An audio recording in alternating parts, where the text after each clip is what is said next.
Once na may nakita kang mali, stop it.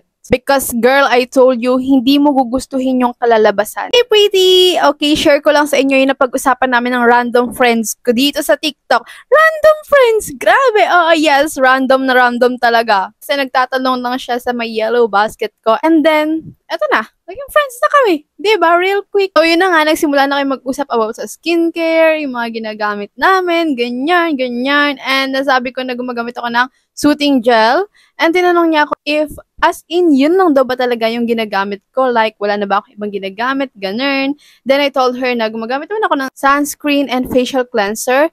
That's it. And then, ang sabi niya sa akin, pero gumagamit daw ba ako ng any product para sa face ko? Ganon. And I told her, yeah, gumamit ako once. Cleanser din siya. And at first, it's good. Kasi super nagiging maganda yung aking skin, yung aking face. Nagiging smooth siya. But then suddenly, I've noticed a little tiny bumps on my face. And when I noticed it, nag-stop na ako. Why? Girl, sinasabi ko sa inyo, once na gumamit kayo ng products and may na-notice kayo na hindi tama, ganon, or mayroong pagbabago sa mga face ninyo, sa skin ninyo, itigil nyo na at huwag nyo nang patagalin pa. Why? Kasi pag pinatagal nyo yan, may irritate lang yung face ninyo at it may cause breakouts, pimples, and etc. So, bakit ko nga ba ito nasabi or paano ko ito nasabi? Because siguro sa experience ng kakilala ko. Kasi gumagamit siya ng well-known product yun well-known product. Gumamit siya ng well-known product. At first, maganda naman yung face niya. Good naman yung face niya. Then, gumamit siya nun since it's trending. Kasagsagan niya talaga that time. Nung product na yun And then, nung gumamit siya nun, so good. As in, naging maganda yung face niya lalo Gumanda lalo yung face niya, naging maganda yung face niya, super ganda. At super tagal niya yung ginagamit. For a long time, naging ganun kaganda yung face niya. As in. Diba?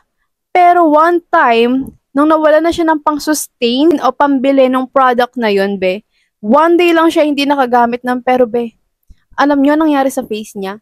Buong mukha niya, nagkaroon ng pimples. As in, meron pang malalaki. At ang worst part pa doon is, nung tinry niya ulit gumamit ng product na yon na nakapagpaganda ng face niya, hindi na bumalik.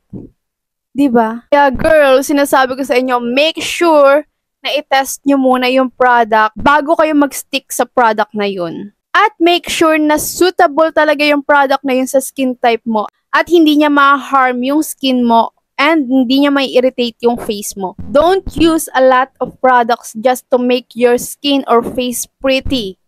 You're pretty the way you are and be contented. Ngayon, kung may kailangan kang ayusin, kailangan kang alisin, make sure na yung product na gagamitin mo is good for you. And once na may nakita kang mali, stop it. Because girl, I told you, hindi mo gugustuhin yung kalalabasan. So kung nanonood yung random friends ko dyan, alam mo na ikaw yung kausap ko dito. That's it. Just a simple reminder, guys. Bye-bye!